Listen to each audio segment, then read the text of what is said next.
Hey friends, please help me reach 1,000 subscribers. Your support is very important for my channel. Thank you so much. When I first met my girlfriend, Sophia, she asked if I spoke Italian. Trying to impress her, I said in Italian, "Yeah, I can manage." But my nerves betrayed me, and I stumbled over the words. I thought I'd ruined my chances until she burst out laughing. "Thank goodness," she said. "I can't handle another Italian-speaking boyfriend. My ex used to listen in on every family conversation and then bring it up out of nowhere." I grinned, relieved, and said, "Good thing I'm clueless about Italian," steering the conversation elsewhere. By the end of the night, I was already falling for her, too smitten to admit I was actually fluent. I figured I'd deal with the truth later, but then came my first dinner with her family. Her mom sized me up and said in Italian, "So this is the guy, does he even have a job?" Her dad replied, "Marketing, my cousin's kid could do that." Sophia whispered something to them and they all chuckled. "They're thrilled to meet you," she translated, squeezing my hand. Her parents' smiles were ice cold. For 2 years, her family tore into me in Italian. They mocked my hobbies. A grown man obsessed with comic book films. My future with Sophia, "You're throwing your life away on this nobody." Even my background. What were his parents' street performers? Each time, Sophia would murmur something to them, sometimes stifling a giggle or giving a "what can you do" shrug. The worst was when they compared me to her ex, Luca. Remember Luca's fancy wine gifts? Luca's family had that villa in Florence. At least Luca could grow a real beard. After every mention, Sophia would whisper something, and they'd glance at me with pity. I was barely holding back from revealing I understood every word. Then Sophia found my old Italian journal while digging for her passport. It was filled with pages of vocabulary and notes, proof I'd studied the language extensively. "What's this?" she asked, her face pale like she suspected I'd understood everything all along. "It was my brother Ethan's," I blurted without thinking. "He was into Italian culture before he passed." She looked down, hesitant to call out my lie. "But Ethan died when he was 6, she said softly. I froze, realizing she'd caught me. "He was really advanced," I mumbled. Her eyes narrowed, but she just hugged me and let it go. I silently thanked Ethan, thinking I'd dodged the bullet. I hadn't. Soon, Sophia started testing me. She'd play Italian songs while cooking, watching my face for any sign I recognized the lyrics. She'd mention Italian films like, "Have you seen La Dolce Vita?" studying me for a reaction. She'd ask me to pronounce items on Italian restaurant menus, checking if my mispronunciations seemed genuine. My secret was driving her crazy, and she ramped up her detective work. She noticed my phone's keyboard had Italian settings. "It came like that," I said, never bothered to change it. Then she saw I'd watched Goodfellas with Italian subtitles. "Thought it'd feel more authentic," I laughed off. She checked my Spotify, no Italian music, but the algorithm suggested Italian playlists. "It's because I search for Italian restaurants," I joked. She wasn't amused. Her tests got cleverer. She'd slip Italian words into English sentences, watching for a flicker of understanding. She found a receipt from an Italian bookstore. "They sell great coffee there," I said. "Met a client." My college records showed I'd studied Spanish, but she spotted Italian verb conjugations in my old notes. "My study partner was Italian," I explained. "He'd scribble stuff." The most damning clue came from my laptop's autocomplete. When she typed "how," it suggested "stai," Italian for "are you?" I looked confused. "Maybe from when you used my laptop for your parents' emails." She knew she hadn't, but couldn't prove it. My YouTube history had gaps, but I always cleared it regularly anyway.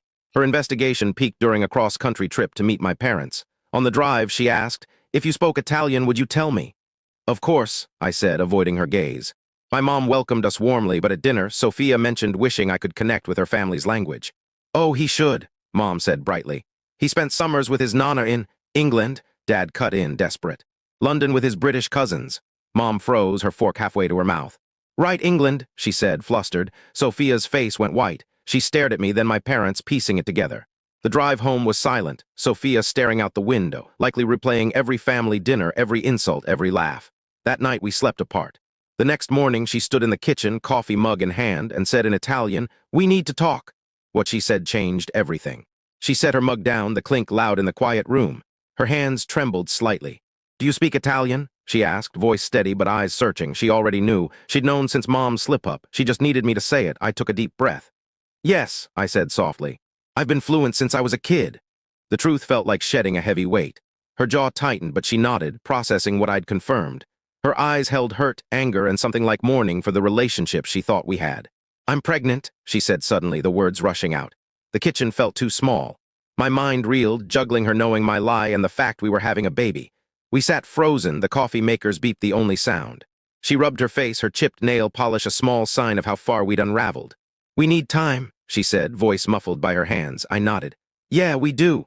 We moved around each other like fragile objects all morning. She showered, I cleaned the kitchen, washing her mug 3 times, lost in thought. That evening we sat back in the kitchen, unable to avoid each other.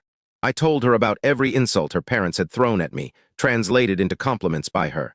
Your mom called me a failure at least 60 times, I said. Your dad said I was dragging you down. Her eyes widened, shocked like she hadn't realized how it hurt me. I didn't think it mattered if you didn't understand, she said. I thought it protected you. The logic was absurd, but I saw her guilt. Sometimes I laughed with them, she admitted, voice small. It was easier than fighting them. They're my family. I wanted them to accept you, but they wouldn't, so I just went along. Her honesty hurt, but it was a start. We agreed on 2 weeks to decide what to do about us and the baby. That night, we went through our routines mechanically, brushing teeth side by side, but feeling miles apart. She took the bedroom. I took the couch, its leather cold against my skin. I heard her moving in the bedroom, neither of us sleeping. The next morning, I found a notebook and wrote down every time I'd hidden my Italian fluency. The time she asked me to order at a restaurant, and I pointed at the menu. The time her mom called me useless, and I nodded like an idiot. The time her dad said Sophia deserved better, and I pretended to scroll my phone. 13 pages of lies piled up, each one pettier than the last. That evening, Sophia came into the living room with her own notebook, ink smudged on her fingers. She'd written 9 pages of every time she'd laughed with her parents or let their insults slide. Every dinner where she didn't offend me. Every time she translated their cruelty into kindness. We stared at our notebooks, evidence of our mutual betrayal. She squeezed my hand briefly, then let go. We had to tell our parents about the pregnancy. I called mine while she was at work. Mom answered, cheerful until she heard my tone. I spilled everything, the baby, my lie, our fractured relationship. Dad was quiet. Mom asked about doctor visits and due dates, then cried when I explained our mess. Dad said they were disappointed in my dishonesty, but would support us. Mom apologized repeatedly for nearly exposing me. I could hear her guilt through the phone. Our first prenatal appointment came that Friday. We drove in silence, sat 2 chairs apart in the waiting room, pretending to read magazines while happy couples chatted around us. In the exam room, we answered medical history questions like strangers. Then the ultrasound started and the room darkened. Static flickered, then we heard it, a rapid whooshing, the baby's heartbeat. Sophia grabbed my hand and we both cried, everything else fading for a moment. The doctor gave us ultrasound photos and we each took one. Walking back to the car, we weren't as distant, though we didn't speak. That weekend, I called Sophia's parents with her beside me. I spoke in flawless Italian before her dad could say hello, telling him I'd understood every insult for 2 years. The line went silent for nearly 30 seconds. Her mom grabbed the phone, firing questions. How long had I known? Why lie? What kind of person does that? Sophia sat stiffly, torn. Her mom demanded we come to dinner to sort this out. I agreed, but said things would change. She scoffed and hung up. Sophia wanted to handle the dinner talk to shield me from their anger, knowing how harsh they could be. I refused. I'd been silent too long and needed to speak for myself. She insisted they'd listen to her more. I said that was the problem. She'd been managing them instead of confronting them our whole relationship. We argued for an hour, finally agreeing I'd lead, but she'd step in if it got too intense. Neither of us was happy with the compromise. At the dinner, her mom opened the door without a greeting. Her dad sat at the table, arms crossed. I spoke in Italian immediately, saying the mockery ended now. No more jabs at my job, hobbies, or family, no more comparisons to Luca. If they wanted to be in their grandchild's life, they had to respect me. Her mom tried to interrupt, but I kept going, taking responsibility for my lie but calling their cruelty unacceptable. Sophia's voice shook, but she supported me, saying she was tired of being caught between us. Her dad said we'd embarrass them with my secret. Her mom said trust was earned. We argued for 2 hours, leaving with only an agreement to try family therapy. In the car, we listed every way we'd hurt each other. My lies, her laughing with them, our avoidance of honesty. We sobbed in the dark, grieving the relationship we'd lost and unsure if we could build something new. Sophia said she needed space and stayed at her parents' for a few nights. I helped her pack and we moved around each other like we might break. The apartment felt hollow without her. Work suffered. I missed a deadline and my boss emailed about my performance, adding to the stress. The meeting with my boss went poorly. She showed me charts of missed deadlines and client complaints. My hands shook as I explained vaguely, avoiding personal details. She put me on a performance improvement plan with weekly check-ins. I signed knowing I had to keep my job. That evening, I started writing a letter in Italian to Sophia's parents, detailing every time I'd pretended not to understand. I wrote about the pain of their insults and Sophia's translated lies. The words flowed naturally, like shedding a disguise. I saved it and texted Sophia. She came over the next morning, looking exhausted but carrying coffee. We revised the letter together, softening some parts, fixing grammar, making it firm but not cruel. We signed it and mailed it. My parents visited that afternoon, bringing soup like it could fix everything. Dad looked awkward but determined. They asked what we needed: money, support, anything. Mom shared how she and Dad nearly divorced early on but worked through it with counseling. Dad said every couple faces tests, and what matters is choosing to fight for it. They stayed for hours, listening and advising. After they left, Sophia set up a video call with her parents. She told them about the baby. Her mom got excited about names and nurseries. Her dad grilled us on finances. They asked about marriage, and Sophia said we were working on things. The call ended with them excited but worried. That night, Sophia went to her parents for dinner. She called me at 11 p.m. crying. They'd spent the meal saying she was making a mistake staying with me, bringing up Luca, and how he'd have proposed instantly.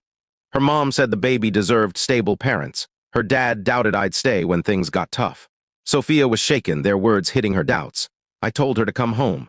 The next day, her dad asked to meet me alone at a coffee shop. He arrived late, ordered coffee, and sat down without a handshake.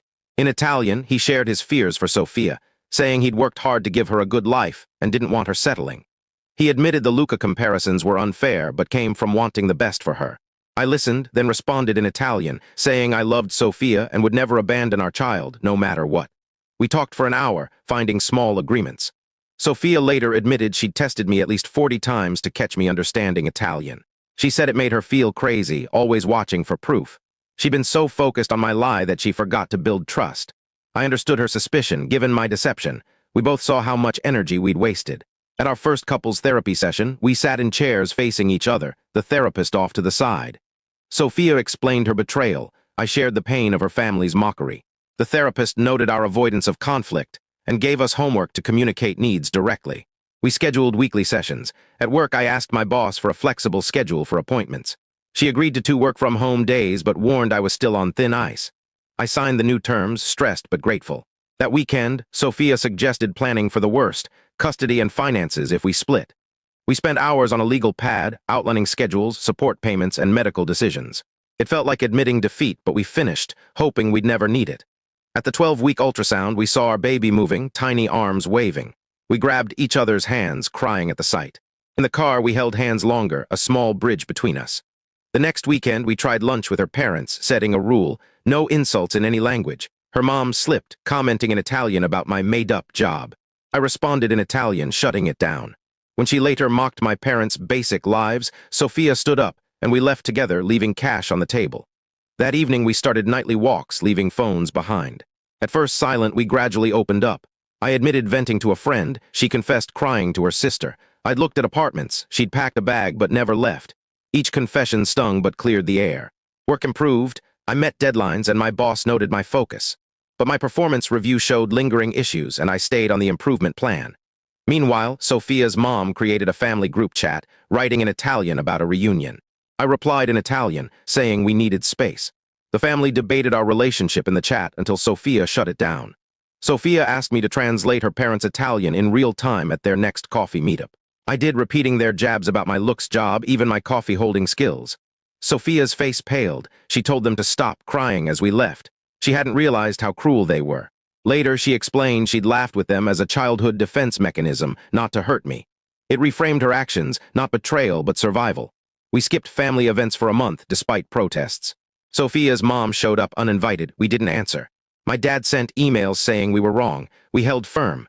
We reviewed finances, realizing 2 apartments were unaffordable. Sophia's mom sent baby items without a note, leaving us unsure how to respond. At a mediation session, we planned custody and expenses, preparing for a future we hoped to avoid. Later, I apologized for using Ethan's death to cover my lie, the worst part of my deception. Sophia said it had hurt her too. We stood in the half-painted nursery, honest for once. A 2 a.m. hospital scare came when Sophia started bleeding. We rushed to urgent care, terrified. The ultrasound showed a strong heartbeat. It was a minor tear, fixable with rest. The relief bonded us, reminding us what mattered. Sophia suggested separate bedrooms for space, not punishment. I helped her set up the guest room and we slept better apart. We told both sets of parents we'd focus on co-parenting, not romance. My mom cried. Sophia's mom called us foolish. We held our ground. At a prenatal class, we worked together like teammates, not lovers, learning about labor while avoiding personal talk. Another couple's question about our relationship highlighted our disconnect. We answered differently, awkwardly. Sophia's parents kept pushing, comparing me to Luca. She stood up to them, setting boundaries. At work, I caught up, easing the pressure of my improvement plan. In the nursery, we played an Italian kids' show, humming along, no longer pretending. Sophia's parents texted in Italian about appointments. I replied fluently and they accepted it with emojis. We weren't together but not fully apart, a new kind of family, undefined but real. We kept building, one honest step at a time.